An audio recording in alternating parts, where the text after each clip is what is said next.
Hello, I'm Nick from Quit With Nick. Another video to help not only smokers in this video. This is actually a very powerful tool, and I'm going to explain a little bit why I believe it is so powerful in this day and age. Please stay with me to the end of this video. It might be a little longer than my usual videos, but I think this is really a really important tool for your life toolbox, your life toolkit. There's so much I want to say. Where do I start? Well, firstly, let me start with a simple analogy. I've shared this before in some of my other videos. Life is a journey. You've probably heard that before. This is quite a good analogy. If life is a journey, then that implies there must be a vehicle of some kind. Your physical body that you're inhabiting right now as you watch this, you could say is your vehicle for the life journey. And it's a really complicated vehicle. It's very complex with so many systems and moving parts that all interact together as a whole to enable you to have a very pleasant journey, right? The more health and well-being you're experiencing in your body, the more pleasant the journey you're having. Sometimes you might hear people say, who just turned 60 or 70, oh, I feel like I'm still 21. I feel like I'm 20. I don't feel my age. That's because they're sitting in a vehicle that they've probably treated pretty well, and the experience of being in their vehicle feels very good. There's a homeostasis there where they don't feel their age, kind of thing, you know? And this is the interesting thing. The human body is probably the most complex thing we know in creation, yet we're not really taught or given many tools when we're growing up in school to manage the most complex thing we know of in creation.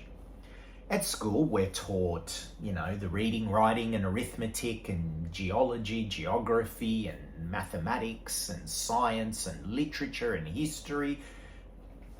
They're all useful things and interesting and that kind of thing. But we're very little, especially when I was going through school anyway, there was very little focus on understanding not just how this machine works, which you might learn in biology, but this mind-body connection and how to use emotional intelligence to relate differently to your reality.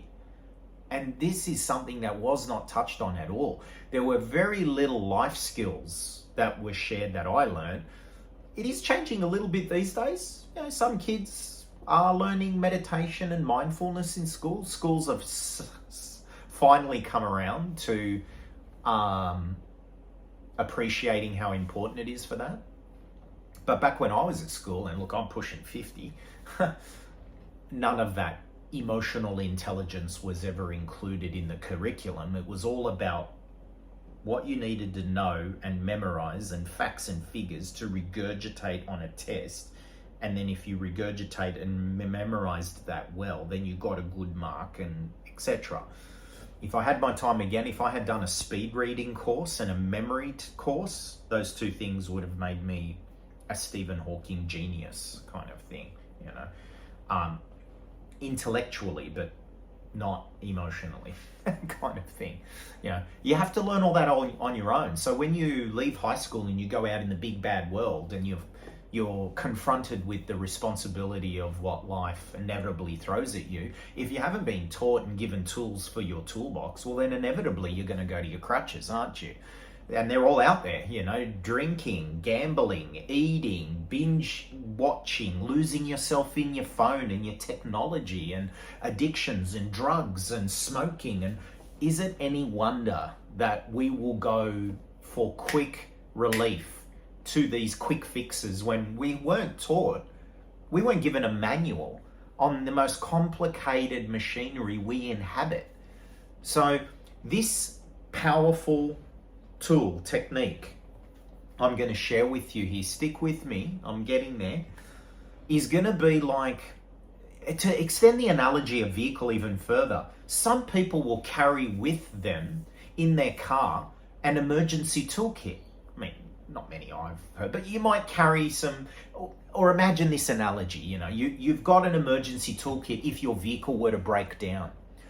But there isn't one multi-tool that would fix every single problem that could go wrong in the vehicle. And this is just the car we're talking about, right? There's different tools for different things that could go wrong in a motor vehicle.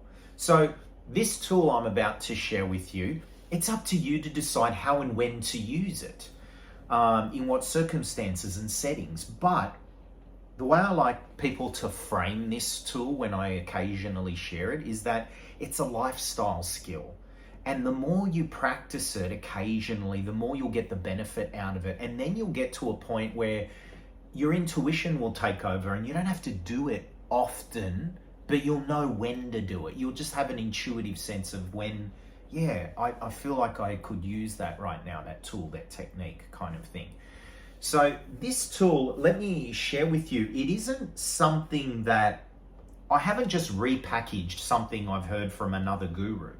I've actually put a few elements together that each individual element I got from somewhere, and I'm okay to admit that. A lot of people will share things like they downloaded it from the universe, when 99 times out of 100, they're just repackaging something, or they've learnt that from the chain from one guru to the next, and I learnt this and he learnt it from them and she learnt it from that person, and la la la. Now, having said that, there is a saying, there's nothing new under the sun, so we're all repackaging at the end of the day, but we refine, make things more effective, user-friendly, as time goes by. Everything evolves to some degree.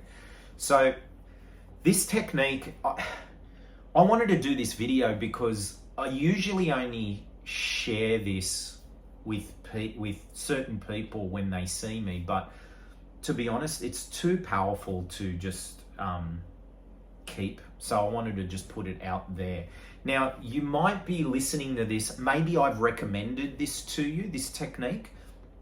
Maybe I've sent this to you as a stress management tool, as a holistic life tool that can really help. Maybe it's for focus. Maybe you've got ADHD and attention and focus issues or challenges. There could be a few reasons. Maybe you've just come across this randomly on my YouTube channel or online, or there are an infinite number of ways you could have found your way here watching this right now.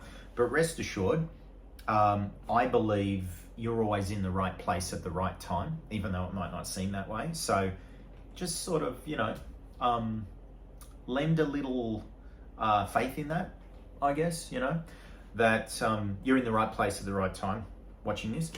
And if you were to practice this fairly regularly, you'll notice things start to change and synchronicities accelerate and things, and you'll just feel a little better in your vehicle, a little calmer. And especially for focus, attention, calming down, and even tapping into intuitive guidance, this busy outside world and all our tech and phones in a way is keeping our attention out there, when it's good to offset and balance that a little bit with attention in here. And ask yourself this question and be honest with your answer. Are you comfortable with sitting in your own body with absolutely nothing to do in a moment and just sitting there with yourself, with your own thoughts? Are you able to just sit still and do absolutely nothing and sit still with your eyes open or closed? And are you comfortable for that 5 minutes? Chances are, if it's not something you practice, you're not going to be very good at it. It's a simple saying, you get good at what you practice.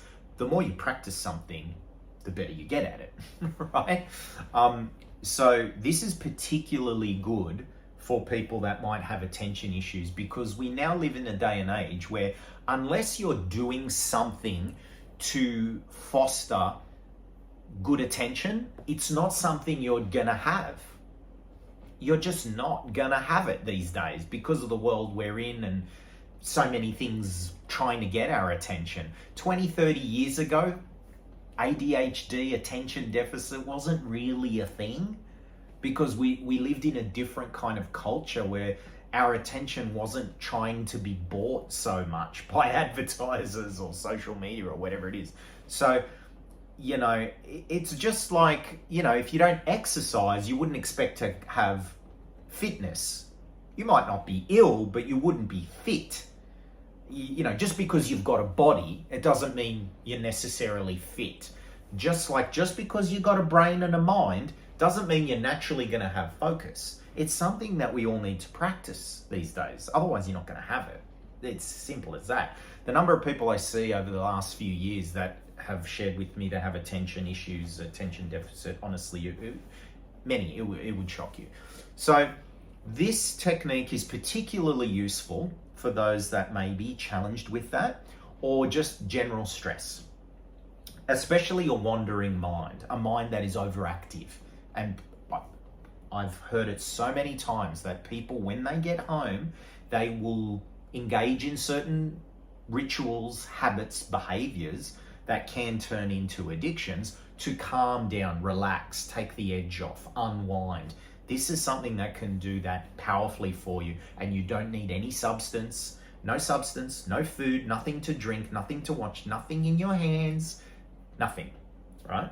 And I think that's an empowering thing and an important tool. So I want to add a tool to the toolbox that you carry with you in your vehicle, to use the analogy, right? So this technique has 4 layers, 4 barriers to a wandering mind, a mind that jumps around everywhere. Now, step 1, get a candle. Doesn't matter whether it's a tea light or a thin one or a big one or an ornate, beautiful looking one or just a simple $2 one you get from the reject shop. Get a candle. Tea light will do just fine. Place it in front of you about a meter away. Doesn't have to be in the dark, but if it's a little dark, not pitch black, but it can be, just because the light, you want the light to stand out a little bit, but it doesn't have to be. It can be in pure daylight, even just like right here. Putting it about 1 meter below and in front of you. That's the first barrier to a racy mind, because the moment you close your eyes, a lot of people have tried meditation and tried it, and they close their eyes. They're beginners and they close their eyes, and that's the wrong step to start with, because the moment you close your eyes, it's party time for your mind. Your mind's in the dark and it can go in absolutely any direction, right? So that's actually a more advanced step, to close your eyes.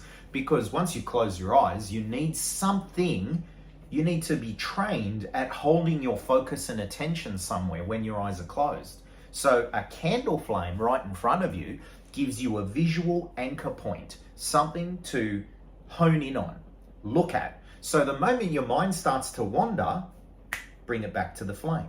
And let me share with you right now that each 4 of these tools are great in and of themselves. So this first one of just staring at a candle flame, if you do that, sit quietly, comfortably, nice and still and stare at a candle flame, it's powerful, just that one step alone.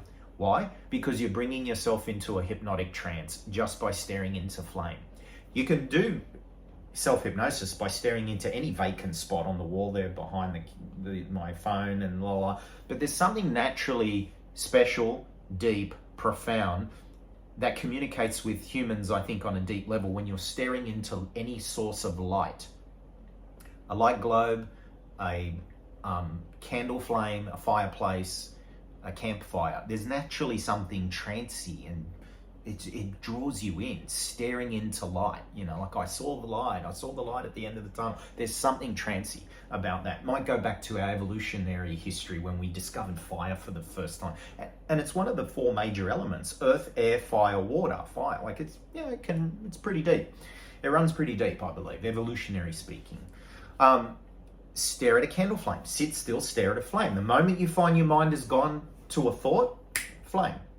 Then it wanders, flame, flame, flame. Internally, you can say to yourself, flame, flame. The moment your mind wanders, flame. Just by saying that and staring at the flame, you've just brought your attention back to the flame, right? That's step one.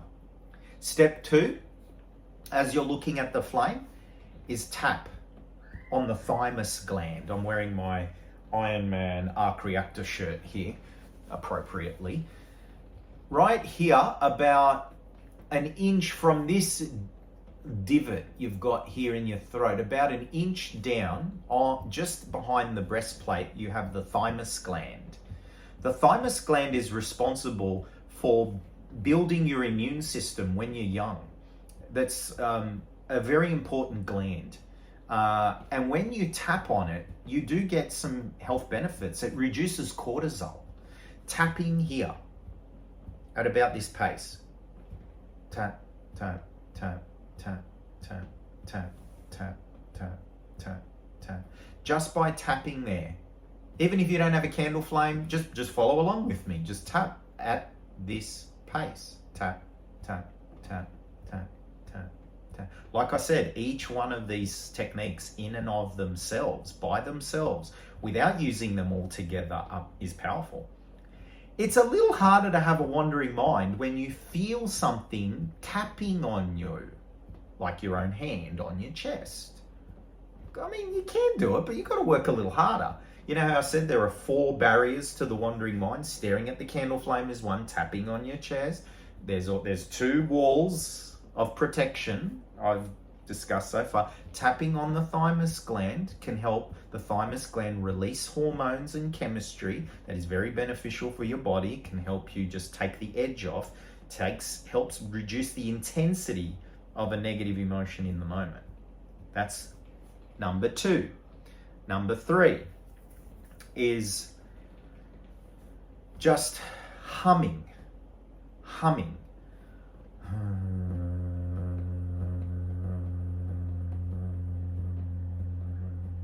While staring at the flame, tapping on your thymus gland, and then making a sound. It doesn't have to be loud. Doesn't have to be if doing it loud helps you feel comfortable, go ahead. Mantras have been around for thousands of years. There must be something to them, something about making sound that congeals the energy of the universe, if you want to be a little esoteric, you know. Words we speak are like casting spells. The word spelling comes from casting a spell. When you cast a spell, abracadabra, you are making sound. Sound interacts with matter.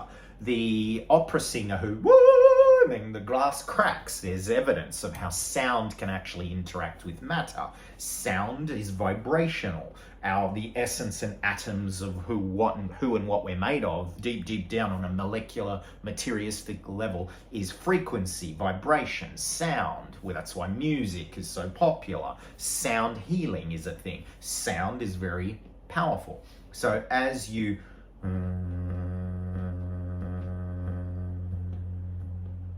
breathe out and make a sound, there's your third barrier to a racy, wandering mind. Step 1, stare at the flame. Step 2, tap on the thymus gland. Step 3, mantra. Like I said, each one of these things can be good. You can just do a mantra. You feel, when you're doing it internally, you actually feel your throat vibrating a little bit, right? It's powerful. The 4th layer of barrier is slowly breathe in and out of your heart space. Now, it's going to take some practice to do all 4 of these and feel comfortable with it. But like I said earlier, you get good at what you practice. Now, I am a certified HeartMath coach. The HeartMath Institute are based in America, in Colorado, in Boulder, in the States. They have done 40 years of research around the heart, the energetics of the heart, the connection of the heart to the brain, the hormonal system, its connection to your intuitive guidance. There are a number of amazing facts about the heart. when you focus on the heart and slow your breathing down to about 5 seconds in, 5 seconds out, your heart releases a hormone that reduces cortisol. It sends better coherent messages up to the brain, opening up brain connectivity, allowing you deeper access to intuitive guidance, better decision making, because you're sending coherent rhythms. Your heart creates a more coherent electromagnetic field that extends beyond your body 3 to 6 feet away. And that's all we can detect. It doesn't mean it doesn't go further than that. The heart is the first organ that gets created in your mother, in our mums. It's a hormonal organ. It has neurology that qualifies it as a second brain. It's powerful. So 5 seconds in, 5 seconds out. That's the final layer to a wandering mind, right? Now, I'm sure you would agree that you're going to have to work really hard to have your mind wander when you're staring at a flame, tapping on the thymus gland, making a mantra sound, just a and slowly breathing 5 seconds in, 5 seconds out. I implore you, I encourage you to just do this for a minute or two, even now when you've stopped watching this video, and check in to how you feel after you do this. If you have a wandering mind, this can be the first step that can evolve and take you into quite amazing directions of self-awareness, tapping into stuff, and just calming down. It could even possibly lead to people reducing their medications. Oh my god, geez, oh, heaven forbid. Meditation can be medication. It's only one letter apart, right? Meditation is a form of preventative medicine because it creates the chemistry in your body that can help prevent illness and disease down the track. Stress is the number one cause of illness and disease, right? Everyone knows that, which means if you practice something to manage that well, reduce the chemistry of it, the intensity of it, and how often your body is exposed to it, cells rather, is exposed to it, well then you're practicing preventative medicine, aren't you? So, yeah, there's a lot to it. Just practice that. Stare at a flame. Tap. Hum.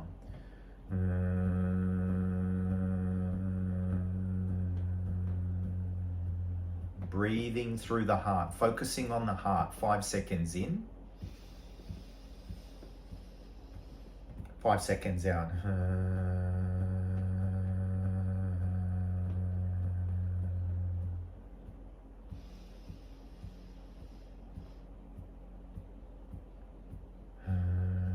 It can be 4 seconds or 6 seconds, as long as you're breathing a little slower and deeper than usual.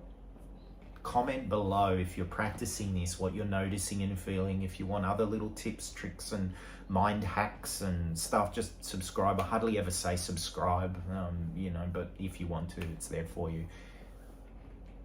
Try that. It's a powerful technique. I wish you well. This is Nick from Quit with Nick. Bye-bye.